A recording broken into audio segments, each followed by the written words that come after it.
नमस्कार बंधुरा home of test चैनेले आपनादेर सबाइके स्वागत। अत्यंत घरोया पद्धतिते आज के लोटे माछेर फ्राई रेसिपिटा आमी शेयर करछि। आमी एकटु बड़ साइजेर लोटे माछके 2 पिस करे नियेछि, दिए नीचेर अंशगुलो 12 पिस निये नियेछि 1 कप मयदा, 4 टेबिल स्पून कर्नफ्लावर, कयेक टुकरो बरफ, 1 टेबिल स्पून आदा रसुन बाटा, 1 टेबिल स्पून धनेपाता आर काँचा लंका बाटा, 1 पिस लेबू, स्वादमतो नुन, 1 टेबिल स्पून गोलमरिच गुঁড়ো, 1 टेबिल स्पून निয়েছি माखन और 1/4 टीस्पून निয়েছি बेकिंग सोडा।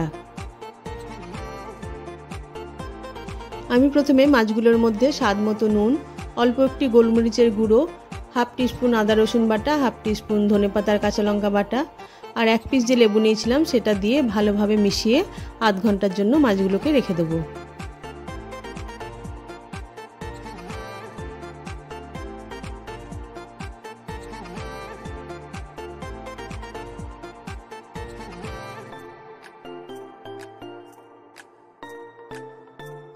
আমি এবারে ব্যাটারটা তৈরি করে নেব। তার জন্য একটা বড় জায়গার মধ্যে দিয়ে দিলাম ময়দা, কর্নফ্লাওয়ার, স্বাদমতো নুন, অল্প একটু গোলমরিচের গুঁড়ো আর আদা রসুন বাটাটা দিয়ে তারপরে যে মাখনটা নিয়েছিলাম সেটাকে গলিয়ে নিয়েছি। শুকনো জিনিসগুলো দিয়ে ভালোভাবে প্রথমে মিশিয়ে নেব। তারপরে অল্প অল্প বরফ ঠান্ডা জল দিয়ে একটা ঘন ব্যাটার তৈরি করে নেব।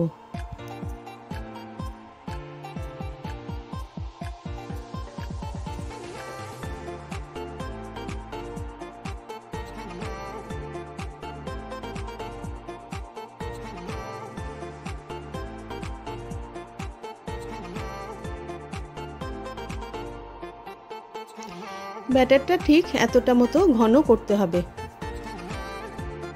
আমি একটা ছড়ানো জায়গার মধ্যে 1 টেবিল স্পুন ময়দা আর 1 টেবিল স্পুন কর্নফ্লাওয়ার মিশিয়ে নিয়েছি। তার মধ্যে দিয়ে দিলাম অল্প একটু নুন আর গোলমরিচ গুঁড়ো। এটা আমি প্রথমে লোটে মাছের গায়ে লাগিয়ে নেব। লোটে মাছের গাটা যেমন একটা পিছল ভাব লাগে সেটা আর লাগবে না।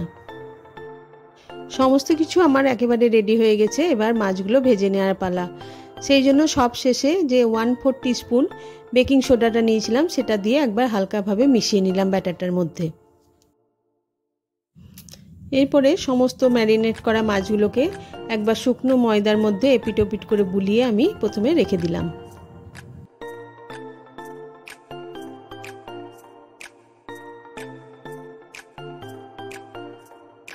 এরপরে একে একে মাছগুলোকে ব্যাটারের মধ্যে ভালো করে ডুবিয়ে নিলাম এবং গরম তেলের মধ্যে দিয়ে দিলাম।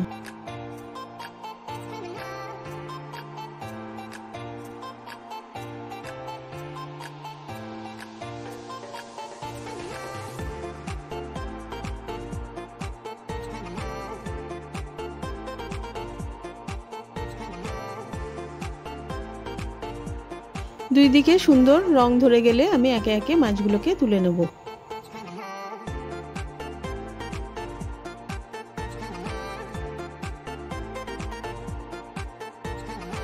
ভিডিওটা দেখার জন্য সকলকে ধন্যবাদ। আশা করি রেসিপিটি ভালো লেগেছে। আগে আমি লোটে মাছের ঝুড়োর রেসিপিটি দিয়েছিলাম, লিংকটা ডেসক্রিপশন বক্সে দেওয়া থাকবে, যদি ইচ্ছে হয় একটু দেখে নেবেন।